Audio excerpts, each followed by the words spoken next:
some reciprocal tariffs, but the 25% tariffs that Sudarshan spoke about imposed earlier will come into effect. Our colleague Parikshit Luthra spoke to Mercedes-Benz CEO Santosh Iyer on the likely impact and spoke about the demand pricing scenario and how business is likely to be going forward as well. So a peek into that right up for you.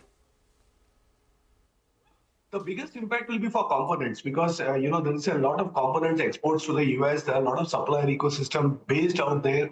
Also, I know many component suppliers who also have factories in the US. So they need to see how to calibrate their supply chains.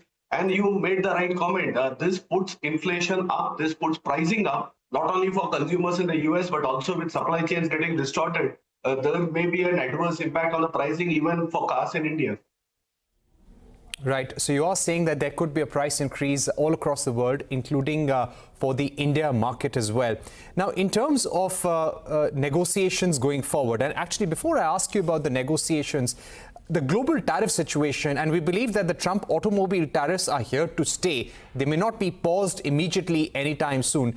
Will this, according to you, lead to more manufacturing in the US? Will car makers like Mercedes consider making more? Do you think this long-term bet would be taken?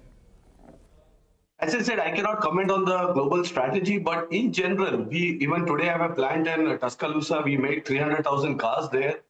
So technically, we have a major footprint in the US. Of course, because of the free trade, as I said, we used to sell 50% of that in the US and export the 50%, and we would import the balance 50%. But this has now, we need to take a look at it to see how to balance this. And hopefully there is maybe a better solution, between the EU and the US on their bilateral discussions.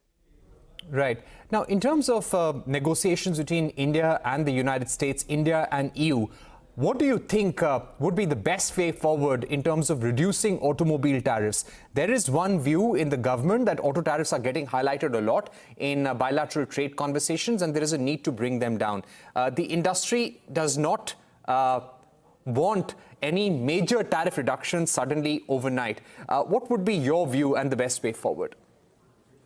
I get a different sense when I talk to colleagues, mostly from the component industry and even from OEMs. I think the Indian automotive industry is quite now matured enough, and it's time that these tariffs are much more open. The Indian industry can easily compete from imports from the US or from any other markets, because I think the automotive industry has one of the best cost structures in India. And I think it's not easy just because of tariff reduction now for cars to come in and compete with the Indian players. So I think the automotive ecosystem is quite matured. Overall, there should be definitely reduction. As I said, we always advocate free trade. We always advocate fair trade. I would not say zero structures, but maybe if it brings down, it also opens up Indian automotive OEMs to export even further. If you see the last fiscal, the automotive industry has recorded a growth in exports, but it is still to most of the developing markets or to the home country, wherever the OEMs are. So if India wants to participate in the global economy and export, then I think the long run, these bilateral discussions with EU and of course now with the US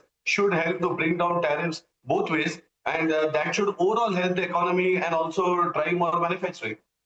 And one more question as we let you go, Santosh. Which jurisdiction do you expect to be most impacted by these reciprocal tariff announcements? Because one, there is a tariff on the automobile sector. The reciprocal tariffs will also impact some aspects of the supply chain of the automobile industry.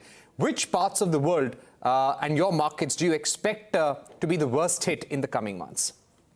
See, to be honest, next 3 to 6 months, I don't think there will be a knee-jerk reaction to move supply chains, because this is, I think, ongoing discussions, if you see, and it's impossible to shift supply chains overnight. But what generally these causes is inflation on pricing, also because of higher cost, vice versa for different markets, different products.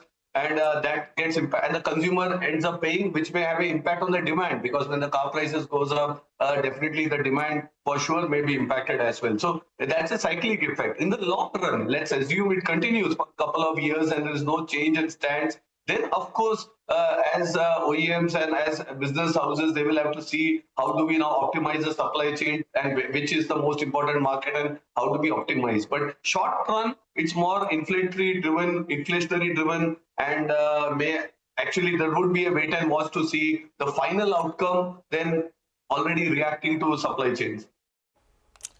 As these conversations continue through the day, it's time to take a short break. But before we do that, here's some good news for our viewers. And that's, of course, India's business news leader, who is now just a click away. And that is CNBC TV18's all-new app, where you get instant access to breaking news, financial world updates, and in-depth articles. All of it at your fingertips. You can download the app from the App Store or the Google Play Store, or even scan the QR code that's up on your screen. We take a short break. Back on the other side.